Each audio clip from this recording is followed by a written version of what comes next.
In this podcast episode, Dr. Kathryn Paige Harden discusses a wide array of topics centered on behavioral genetics, antisocial behavior, free will, punishment, and societal implications of recent genetic discoveries.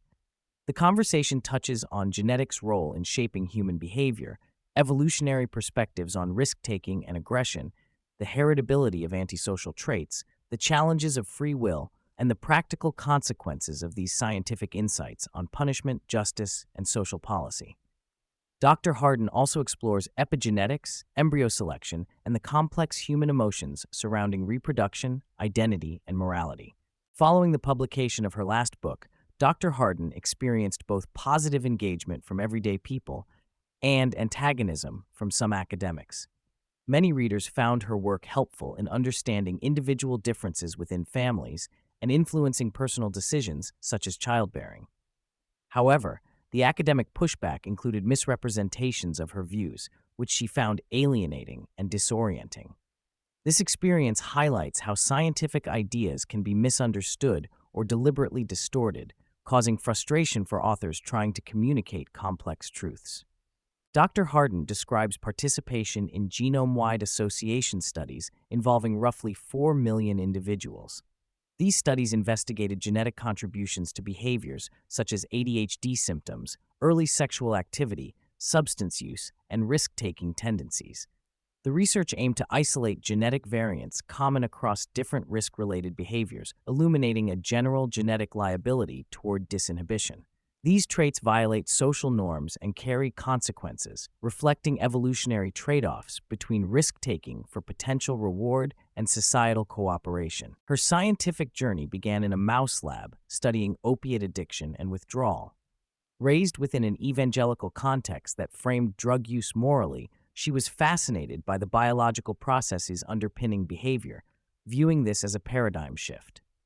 Transitioning from rodents to human studies, Harden maintained a consistent interest in how genetics shapes impulsivity, substance use, and antisocial behavior. Dr. Harden discusses theories suggesting humans have self-domesticated, evolving toward reduced aggression and increased cooperation compared to primate relatives.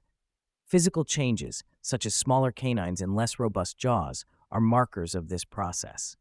Despite this, evolutionary pressures reward certain types of risk-taking and dominance, which have socially beneficial roles such as entrepreneurship and cultural innovation.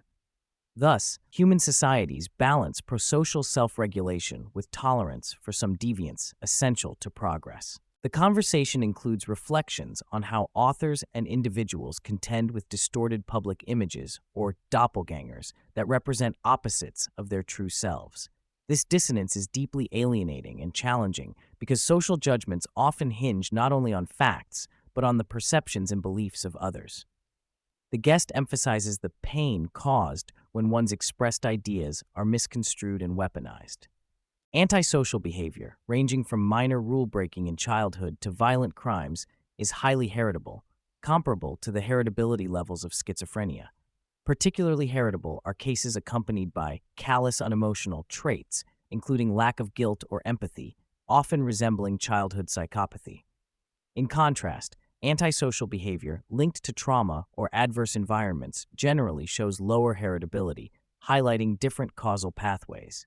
Treatment for the highly heritable subtype remains limited, and parents often respond with harshness, which ironically exacerbates the problem. Common responses to severely antisocial children often involve avoidance or harsh discipline due to fear and lack of trust. However, such children frequently have diminished sensitivity to punishment, functioning almost as if they cannot learn from negative consequences. This resistance to punishment, coupled with heightened reward-seeking, creates a vicious cycle where traditional disciplinary tactics fail, reducing opportunities for connection and rehabilitation. The episode addresses when individuals become fully culpable for antisocial behavior, noting developmental and legal ambiguities, especially regarding adolescence. The complexity intensifies in extreme cases like school shootings, where society struggles to balance protection, blame, and rehabilitation. The persistent tension between recognizing environmental and genetic influences while maintaining moral responsibility is emblematic of broader societal dilemmas in justice. Addiction is framed as a condition blending biological predisposition and personal responsibility. Recovery involves elements of recognizing powerlessness and simultaneously taking agency, illustrating a practical both-and framework that transcends traditional philosophical debates about free will. The harm caused to self and others complicates societal responses, but growing attitudes encourage compassion alongside accountability. Dr. Harden is less focused on whether free will is metaphysically real and more interested in how genetic and environmental determinants should shape notions of accountability and punishment. She acknowledges that while human behavior is profoundly shaped by factors outside individual control, society still must function by attributing some responsibility. The reactive attitudes, blame, resentment, forgiveness, are universal and necessary for social coherence, regardless of determinism. She differentiates accountability, responsibility, and public safety from punishment, infliction of suffering, arguing that no one deserves to suffer merely for their biological or environmental makeup.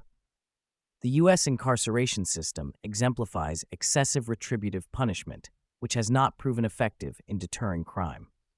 Importantly, juries and judges often interpret genetic explanations differently than environmental ones, with genetic causes sometimes increasing retribution rather than mitigating it, highlighting persistent societal ambivalence and misunderstanding. The well-known case of a rare MAOA gene mutation in one Dutch family illustrates how a single genetic variant can drastically impair moral faculties and increase violent behavior, particularly in men with their single X chromosome.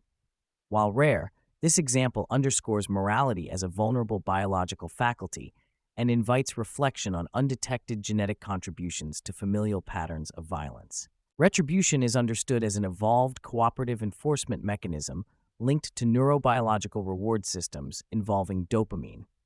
Humans derive pleasure from seeing norm violators punished, an instinct that promotes social cohesion but also can lead to costly and excessive punishment fueled by emotional gratification. The conversation delves into how societies define insiders and outsiders, and how punishment operates as a social signal affirming members' value and group norms. This leads to morality standing on the shoulders of others' failings, sometimes rationalizing harsh treatment and exclusion. The pleasure derived from punishment is a double-edged sword that can reinforce social bonds or propagate cruelty and scapegoating. Norway's response to Anders Breivik's mass shooting, maximum sentence of 21 years with humane imprisonment and recognition of the perpetrator's humanity, offers a stark contrast to more punitive systems. The trial illustrates the tension between society's retributive impulses and a recognition of the perpetrator as inherently human, provoking debate over some crimes' limits and the ethics of indefinite punishment. The episode clarifies epigenetics as chemical modifications that regulate gene expression and may mediate how early life environments affect long-term health and behavior. While epigenetic inheritance across generations is controversial and less understood in humans, the epigenome is dynamic within an individual's lifespan, especially during childhood. Studies including famine cohorts and cash transfer programs highlight how prenatal and early life conditions can leave biological marks with lasting effects. Dr. Harden shares nuanced views on embryo selection, expressing support for reproductive autonomy, but cautioning that genetic risk assessments remain imprecise and poorly communicated. She raises concerns about societal impacts, such as stigma toward children with conditions that can now be screened out, and the pressure on parents to select certain traits. She contemplates the risks of narrowing human diversity through selection for inhibited, less risk-taking traits, potentially undermining societal evolution and innovation. Parenthood is described as a risky and fundamentally optimistic act, complicated by the unpredictability of genetics. Children inherit random assortments of parental genes, making each child profoundly unique and challenging parents to love and respond to someone not of their own making.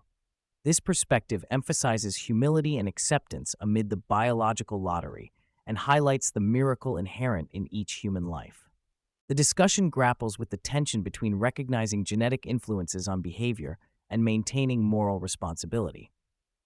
Genetic essentialism, the belief that genes define the true self can lead to stigmatization and harsh judgments, whereas genetic determinism can undermine notions of blame.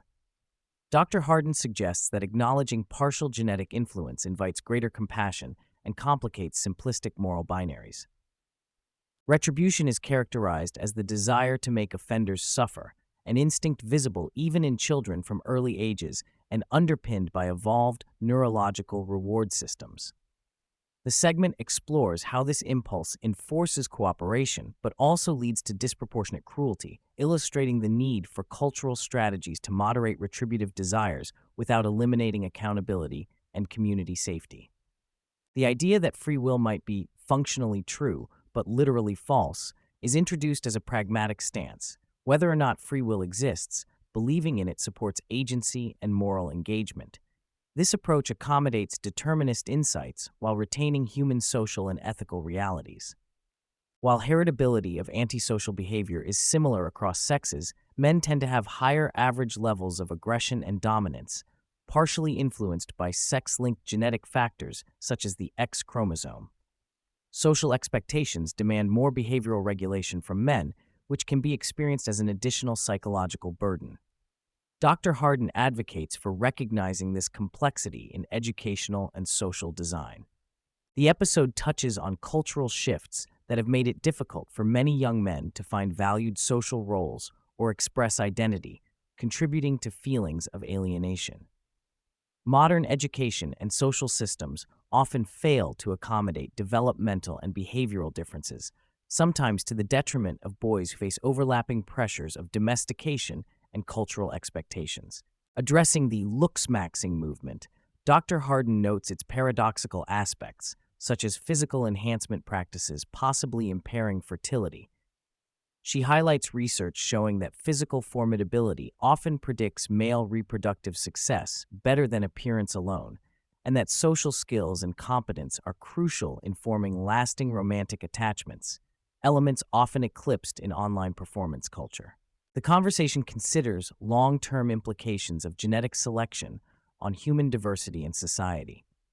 Dr. Harden warns against imposing uniform constraints on behavior from above and stresses the evolutionary necessity of genetic and behavioral variation, including risk-taking and creativity. She reflects deeply on how technologies around embryo selection and genetic knowledge reshape moral values and cultural norms. Dr. Harden's upcoming book, titled Original Sin: The Genetics of Behavior and the Problem of Blame, delves into many of the themes discussed, exploring the interplay between genetics, morality, and forgiveness. It offers insights into the complexity of human behavior and the challenge of integrating scientific understanding with ethical and social considerations.